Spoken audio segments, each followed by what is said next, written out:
José Luis Ruiz Bartolomé, muy buenos días. Hola, buenos días, ¿qué tal? Bien.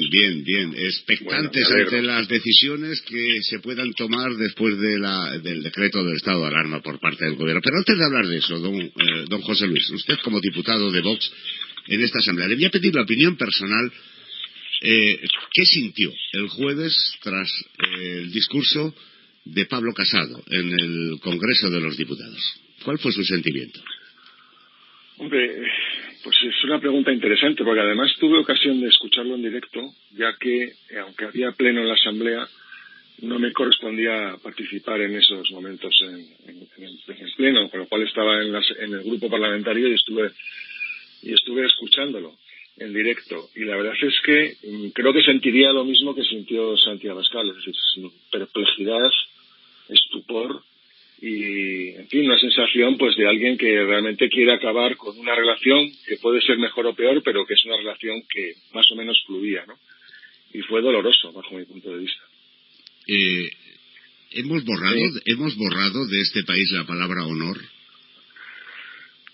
Bueno, yo creo que no. Yo creo que no, porque precisamente la respuesta de Santiago Abascal fue la respuesta de un hombre que tiene honor, que fíjese, yo creo que si a cualquiera de nosotros nos dijeran lo que le dijo Pablo Casado en aquel momento, hubiéramos saltado como una pantera, ¿no?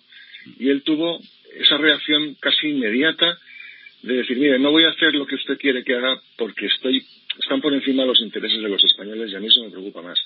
Y a mí esto me parece de una humildad, de una generosidad, pues fuera de serie, ¿no? Por eso Santi está donde está, sin duda alguna. Yo tuve la sensación, yo no sé si usted igual, que tras esa mascarilla había un hombre escuchando eso no solo perplejo, sino un tanto abatido, ¿no? Como diciendo, ¿cómo me puedes hacer esto a mí en este momento? Yo podría entender que votaras que no, sí, abstención, pero que me hagas este discurso y que además hagas alusión a lo que se hizo en el transcurso de ese discurso, que reitero, lo califico como miserable por alguien que se precia de ser amigo de Santiago Abascal. Yo no lo entendería esto, porque está primero el honor, primero, como es natural, la persona, y luego la política, ¿eh? Bueno, es verdaderamente terrible. Es que dijo unas cosas, es que puso al mismo nivel a Vox y a Santiago Abascal con gente como Torra o Puigdemont. Es decir, estamos hablando de una equidistancia y de además utilización de los mismos argumentos que normalmente utilizan Pablo Iglesias y Pedro Sánchez para demonizar y castigar a Vox, y él los utilizó, cuando además se está apoyando en los votos de Vox para gobernar en los lugares donde realmente pues tiene peso su participación política, que es sobre todo básicamente Madrid capital y provincia, y también Andalucía como grandes bastiones del Partido Popular. Es absolutamente alucinante que trates así a un socio, que lo vapulees de esa manera, y sobre todo llegando a los temas personales, que yo creo que ya... Claro.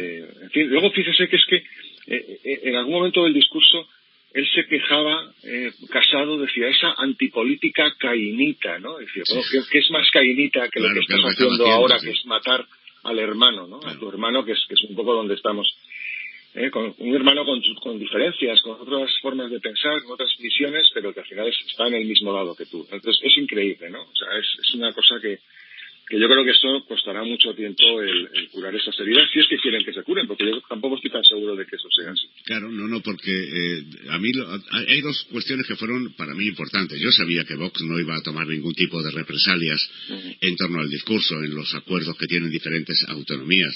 Lo tenía muy claro, ¿no?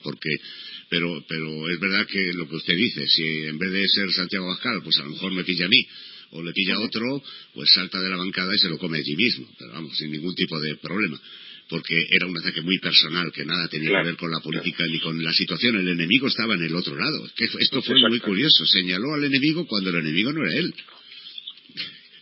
Era muy curioso, es verdad. Pero bueno, en cualquier caso le tengo que preguntar, no corren peligro evidentemente los acuerdos o los pactos o los apoyos en estas comunidades, ¿no? Bueno, yo creo que lo dejó muy claro, y además en ese mismo momento Santiago Abascal. Es decir, nosotros no tenemos, o sea, lo que no vamos a hacer, o sea, lo que bajo ningún concepto vamos a hacer es dejar, por ejemplo, la Comunidad de Madrid en manos de Isa Serra, o en manos de... Delincuente procesada. De gente como Mónica García, de Más Madrid, que son, claro. Bueno, la de la pistola, ¿no? La que hacía el gesto de la... O sea, no podemos dejar Madrid en manos de esta gente. Y fíjese que hay algunas personas en el Partido Socialista madrileño que te dan buenas sensaciones, pero claro, no estamos hablando de una o dos, estamos hablando de un conjunto que además estaría supeditado absolutamente al gobierno de Sánchez y sería una herramienta más de otro instrumento en su ambición totalitaria, ¿no? Entonces, bajo ningún concepto vamos a permitir esto, incluso aunque nos traten mal, ¿no? Que no ha sido hasta hoy el caso de Isabel Díaz Ayuso, pero que bueno, que tampoco sabemos por dónde pueden ir las cosas. Yo no sé, pero la impresión que tendrá usted, don José Luis, pero yo creo que la política de Díaz Ayuso, al menos hasta este momento, no se parece en nada a lo que hizo Casado el otro día. Yo creo que es diferente totalmente. De hecho, es un grano dentro del Partido Popular también, ¿eh?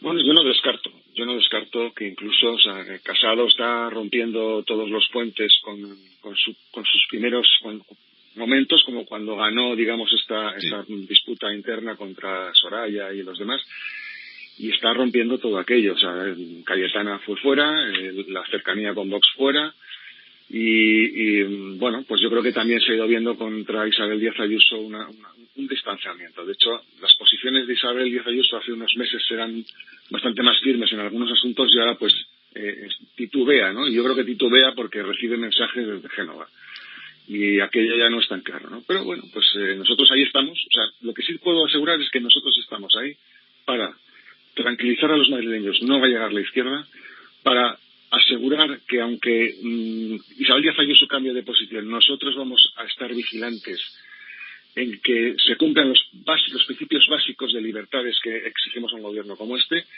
y bueno, y vamos a estar ahí, por supuesto, pues para frenar también pues todas estas veleidades de ciudadanos que muchas veces ese es el problema, don José salía Luis, con nosotros, y en fin, pero ahí estamos. Claro, esa es nuestra labor. Claro, el problema es que no depende de ustedes estrictamente, sino que es Ciudadanos el que titubea, no solo titubea, ya lo muestra claramente, ¿no? Diferencias con el gobierno de Ayuso, mientras la presidenta manda o dice por aquí, el otro está claramente diciendo por allí que es el sitio donde señala Pedro Sánchez.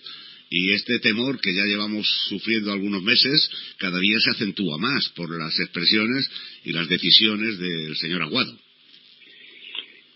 Sin duda alguna. La sensación que nosotros tenemos es que aquí no hay un gobierno como tal, sino que lo que hay es dos gobiernos que se pegan, que se sientan en una misma mesa los miércoles en el Consejo de Gobierno, pero que realmente es como dos gobiernos distintos. De hecho, salen frecuentemente noticias de que el fulano no se ha enterado de la decisión que había tomado el mengano y viceversa, y nos han invitado a un acto y este tipo de cosas, ¿no? Sí.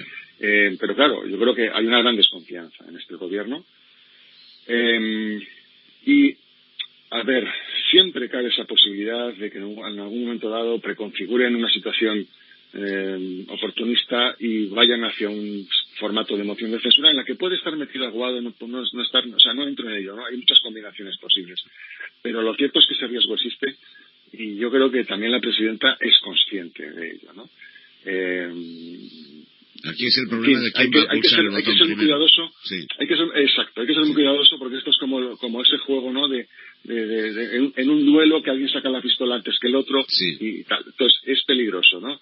Pero hay que estar muy atento y muy preparado porque eso puede surgir en cualquier momento, y más con las aguas revueltas que estamos viviendo estos días, en las que ya el juego con, pues eso, ¿no? Esa hermandad con Vox desaparece, o la quieren volar desde Génova. Hay un intento de ocupar una posición de centro que es la que tiene Ciudadanos, con lo cual también hay un poco de choque entre ellos, aunque no se ha hablado de ellos estos días demasiado, pero eso está también ahí. Es todo muy complejo, y además fíjese que es que cada día tenemos que hablar de cosas tan distintas, o sea, esto es la política en España va a una velocidad absolutamente disparatada, ¿no? Claro, yo comentaba mi salida el jueves, porque terminamos el jueves este programa es de lunes a jueves, el viernes lo cogen nuestros compañeros, y siempre que me voy el jueves tengo la incertidumbre de qué va a pasar el fin de semana, ¿no? Siempre, todos los jueves desde hace ya 6 meses, 8 meses en este caso. Y entonces, en este fin de semana, pues fíjese lo que ha ocurrido. Entre otras cosas, la declaración del estado de alarma, que como paraguas jurídico en un momento determinado pudiera dar valor a las decisiones que se pudieran tomar, pero que restringe las libertades de los ciudadanos, y no solo las restringe, sino que además impide el normal funcionamiento de la economía en un país en el que todo el mundo depende de las decisiones que se le ocurra a un señor que se levanta por la mañana y el que tiene al lado, el tal Redondo, le dice, mira, yo creo que podríamos hacer esto, ¿no? Y todo eso lo están padeciendo, por ejemplo, la hostelería, ¿no? Que ya no sabe lo que hacer, que esta gente está muerta. Es que yo, si fuera hostelero en este momento, yo no sé qué hacer. O sea, ¿qué hago cuando me levanto por la mañana? ¿Me van a cerrar? ¿Me van a dejar abierto? ¿Tengo que cerrar antes, después? ¿Me van a limitar las condiciones? Pero eso sí, me ordenan que cierre, pero no me indemnizan. Que esa es la segunda parte. Esto es jurídicamente legal. A ver, esto es terrible. Quiero decir, yo ayer cuando escuchaba a Sánchez en algún momento, cuando, en fin, con estos programas que hacía de aló presidente durante la pandemia, y volvió un poco también a parecernos esa misma situación, porque era la hora de comer, como solía ser en aquellos días, y es que volvió a repetir frases que dijo en aquella época. Me acuerdo ayer dijo textualmente, vamos a doblegar al virus. Sí. Es que eso ya lo hemos oído en marzo y en abril. El señor Redondo decía que ya estaba doblegado unos días. Claro, el señor este que sale a darnos la charrita. El Simón, que decía, ya está todo esto doblegado, está controlado. Claro. Entonces, cuando tú oyes decir lo que has oído hace 4 o 5 meses y ves que no pasó y que ahora... mira, las sensaciones de eso, de un déjà vu y de un descontrol absoluto, ¿no? Luego por la noche escucho a la presidenta Ayuso hablar en una entrevista que hace en Telemadrid, que dice que, hombre, que el estado de alarma es un desastre, pero que dentro de que es un desastre está muy bien porque le da seguridad jurídica. Y dices, chico, yo ya, ya no sé ni qué pensar, ¿no? Yo creo que lo que tenemos que reconocer es que si hemos llegado hasta aquí es porque lo han hecho muy mal, pero muy mal. Es decir, muy mal los unos y muy mal los otros. Está claro que cuando se produce el desconfinamiento el virus estaba prácticamente acorralado y ya no estaba vivo en casi ninguna parte del país, ¿no? Entonces, ¿cómo hemos sido tan torpes para permitir que ese virus vuelva otra vez a estar extendido, que tengamos unas 200 y pico personas que mueran al día en toda España, alrededor de 35 o 40 diarias en Madrid? Es que ya nos hemos acostumbrado a unas cifras que son verdaderamente alarmantes, pero sobre todo lo que me preocupa es qué es lo que no se ha hecho para llegar a este punto. Claro, entonces dices, no, es que pasa igual en toda Europa, es que en Francia... Vale, sí, se parece, no es exactamente igual, pero bueno, se parece un poco que también están creciendo las cifras. Pero al mismo tiempo uno ve que en China la gente vive ya sin mascarillas y lo han conseguido, que en Corea, Japón, Australia, países, digamos, además del ámbito del Asia Oriental y que conviven cerca de China y han conseguido también eliminar esto, y al final uno se hace esas preguntas y dice, bueno, ¿cuál es la gran diferencia? Pues bueno, la gran diferencia es que aquí hemos optado por una, si es que se le puede llamar estrategia defensiva, es decir, bueno, nos defendemos cuando el virus ataque, cuando teníamos que haber optado por una estrategia ofensiva de ir a confinar al virus y no que el virus nos confine a nosotros, es decir, vamos a acorralar al virus. El virus se le acorrala mediante un testeo masivo, es decir, testear, como han hecho este fin de semana en Eslovaquia, que testean a 5 millones de habitantes en un fin de semana y localizas quién tiene y quién no tiene el virus de manera radical, testear de manera salvaje, radical, a todo el mundo, establecer confinamientos solamente para aquellas personas que tienen el virus, no para que tengamos que quedarnos los que estamos bien y matemos la economía. Y por supuesto el control de fronteras. Es que es absolutamente, eso es como tener un grifo abierto. Es como tener un grifo abierto. Claro, dicen, no, si es que solamente se han detectado 100 casos. Bueno, 100 porque los que has podido detectar, pero los que no detectas, pues no sabes, ¿no? Esto es como cuando dicen, el problema ahora, por eso cerramos por las noches, toque de queda, etcétera, es porque, bueno, los botellones, los jóvenes se juntan y entonces se detecta que haya habido no sé cuántos casos. Vale. Está claro que la concentración de personas genera transmisión de virus, eso es evidente. Entonces, si hay gente junta, se transmite. Muy bien. Nos fijamos en los chavales que se puedan juntar por las tardes o por las noches a beber en la calle o en la casa de uno, lo que sea. Bien. Pero, ¿qué pasa con el transporte público? Dicen, no, solamente el 0,0 tal se ha detectado en el transporte, en el metro de Madrid. Pero vamos a ver, es que alguien sabe con quién ha estado en el metro. Claro. Porque claro, cuando a mí, si yo cojo el coronavirus y me llama el médico o el rastreador ¿y usted con quién ha estado? Pues digo, pues mire, pues con mi primo, con el compañero de mi trabajo. Pero claro, yo a lo mejor he estado en un vagón con 300 personas y yo no sé con quién he estado. Eso es imposible de rastrear. Y eso pasa. Claro. Igualmente en los colegios, los niños son asintomáticos. Puede que la clase no esté clausurada porque ningún niño se sienta mal, pero llega a casa y puede transmitir el virus. Dicen, no, es que se transmite en entornos familiares, pero claro, pero el virus ¿cómo llega a los entornos familiares? ¿Dando saltos en el aire? O a través de a lo mejor de alguna de estas cosas de las que no se quiere hablar por alguna razón que desconozco. Porque claro, aquí hay mucha mentira escondida en medias verdades. Y esto es muy importante de que la gente lo sepa. Pero esto está ya, don José Luis, esto está ya porque la economía está destrozada. Bueno, y porque esto es terrible. Es que tiene que estallar, en un momento determinado tiene que estallar. O sea, lo que no puede ser, efectivamente, es la inseguridad. O sea, sabíamos todos que el estado de alarma en Madrid acababa el sábado. Y hasta el mismo sábado no dice nada la Comunidad de Madrid al respecto de cuáles van a ser las medidas a continuar, al margen de que luego declare o no Sánchez el estado de alarma. Tú tienes que tener tu propio plan. Y no lo han especificado hasta el último día. Y eso genera inseguridad jurídica. La gente de los diferentes barrios o zonas sanitarias no sabe si va a poder abrir, si va a poder cerrar, si va a tener que... No sabemos nada. Anoche mismo en la entrevista que le hacían a la presidenta, decía, bueno, aparte de lo del cierre de las 12 a las 6 de la mañana, ¿qué otras medidas del margen que le deja? Porque claro, el estado de alarma lo que hace es compartir con las autonomías determinadas medidas, ¿no?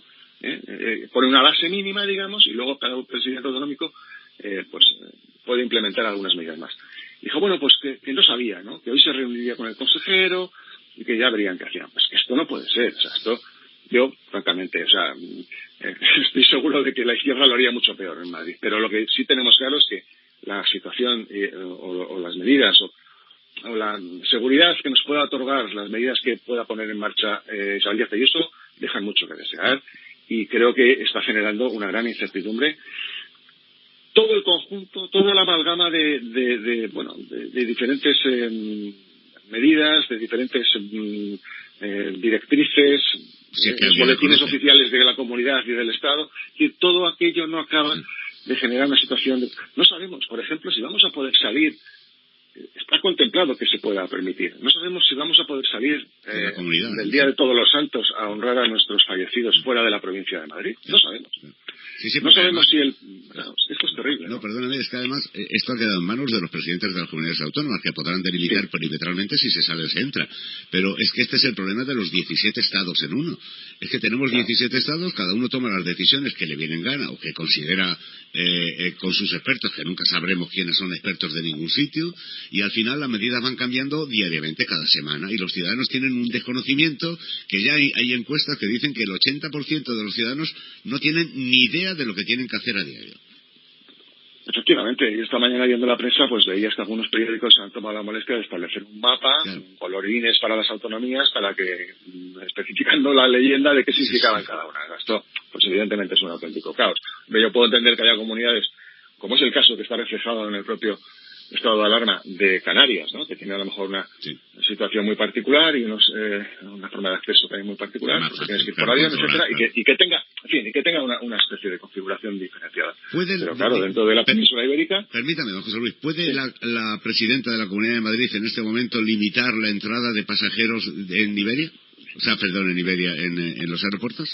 No, porque los aeropuertos no dejan de ser una competencia que sigue manteniéndose dentro del... En el estado de alarma se contempla en este momento que sean testeados todos los ciudadanos obligatoriamente cuando llegan... No, ¿verdad? Entonces, pues nada, dejemos... Es decir, el estado de alarma pretende ser lo que fue el anterior, pero en una versión light. Es decir, yo diría más que una elección, cobarde, una decisión cobarde. Sí, es decir, yo no hago nada, lo dejo en manos de los 19 presidentes. Seguramente aquí pesa mucho la posición de Cataluña, del País Vasco, que los que le dan el apoyo, ¿no? Que son los que al final le están dando el apoyo, y entonces ha dejado una gran capacidad de decisión en manos de los presidentes autonómicos, pero además con medidas que realmente son, bajo mi punto de vista, insuficientes y absurdas. Es decir, fíjese, yo estoy totalmente en contra del estado de alarma y de los confinamientos severos, mejor dicho, ¿no? Creo que es un error y que lo que es destrozar la economía. Pero creo que si tuviera que elegir entre un confinamiento de 10 días estrictísimo y 6 meses así, sinceramente creo que es mejor estar 10 días completamente encerrados que 6 meses con una incertidumbre brutal que impide cualquier toma de decisiones y que va deshaciendo el tejido productivo día a día y lo va desmenuzando. Y vas entrando en una languidez, en una situación de miedo, de incertidumbre que no te interesa hacer nada y que además creo que va a generar también bastantes problemas de salud mental a los ciudadanos en esta situación.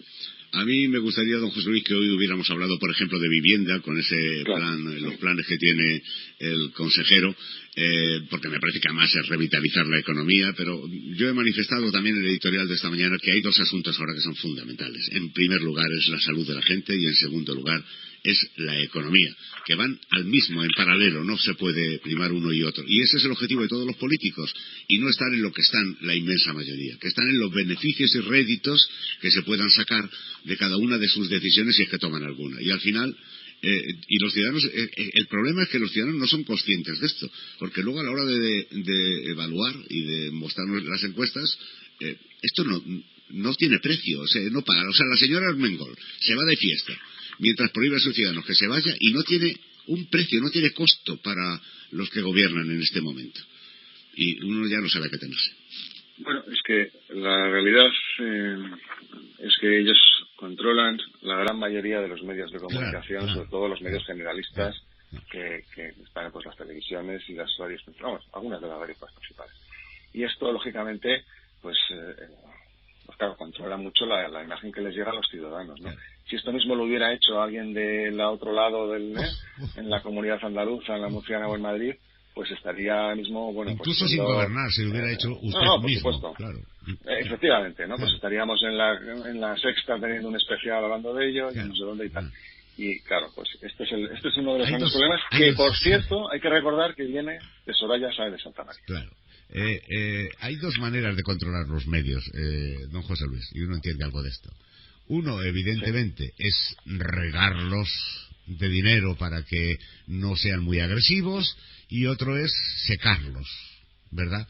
Y de esta manera controlas a los dos. A uno no le dejas posibilidades y a los otros les dices cuidado porque si te mueves igual no te regamos, no te damos nada. Pero en fin, hay otros que intentamos mantenerlos en la cuerda floja y a ver hasta cuándo, ¿no? Y a ver hasta cuándo. Bueno, yo creo que lo estáis haciendo muy bien, seguro que tenéis un gran futuro. Gracias, don José Luis Ruiz Bartolomé, diputado de la Asamblea de Madrid. Dígame. Si me dejas decir dos cositas muy breves. Solamente quería decir sobre el decreto de estado de alarma dos cosas. Una es que han dedicado un artículo, uno de los 3 grandes artículos, a los lugares de culto. Es decir, ¿qué obsesión tiene con este tema? Y otro, que han tenido también, en uno de los puntos de limitaciones, han tenido la osadía de hablar de la limitación del ejercicio de derecho fundamental, dice, regulado en el artículo 21 de la Constitución, que es el derecho a manifestarse. Es decir, que están entrando en una situación de autoritarismo que empieza a ser preocupante. Nada más quería decirles. Bueno, nosotros ahora en 10 minutos aproximadamente hablaremos con Giovanna Carril precisamente sobre otras de las cuestiones que creo que también, en fin, están ahora mismo un poquito aparcadas, pero que es uno de los mazazos que se han dado a la legalidad en este país, que es la violencia de género. Con ella vamos a hablar de este asunto también. Pues no puede tener mejor persona para hablar de ese asunto que ella, porque es una de las mayores expertas en España. Lo tengo claro. Don José Luis Ruiz Bartolomé, que ha sido un placer como siempre. Gracias y buenos días. Muchísimas gracias, igualmente. Gracias, buenos días.